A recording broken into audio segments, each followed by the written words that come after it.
I hired a private investigator to follow my husband. Turns out, he was following me. I hired a private investigator to follow my husband because I was convinced he was cheating on me.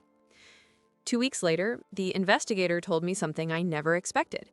My husband had hired a different private investigator to follow me, and the two PIs had been inadvertently tailing each other for days.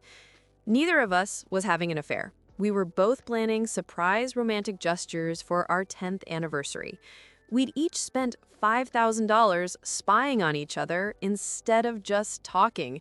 And when we finally sat down and laughed about the absurdity of it all, we realized something much worse. Our marriage was completely broken and had been for years. I'm 36 years old, and I've been married to my husband Derek for almost 10 years. We met in our mid-20s, fell in love fast, and got married within 18 months. The early years were good.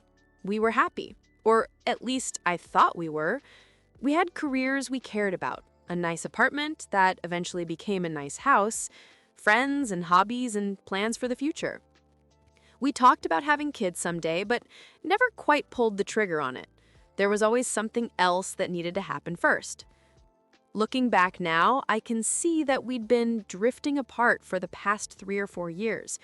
Nothing dramatic, no big fights or obvious problems, just a slow, gradual disconnect that neither of us acknowledged or addressed. We stopped having those long conversations we used to have, stopped really listening to each other, started spending more time on our phones than talking at dinner, started going to bed at different times, started living parallel lives in the same house. But I didn't see it that way at the time. I thought we were just busy. I thought we were just in a comfortable phase of marriage where you didn't need constant attention and validation. I thought we were fine. Then, about 3 months ago, Derek started acting differently. He was coming home late from work 2 or 3 nights a week. He was on his phone constantly, smiling at texts and then quickly putting the phone face down when I came near. He started going to the gym more often, paying more attention to his appearance, buying new clothes.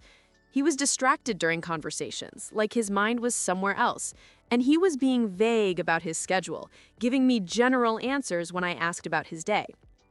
All the classic signs. At least that's what I thought.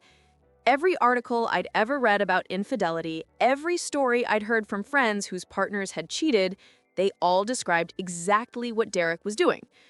I told myself I was being paranoid. I told myself to trust him.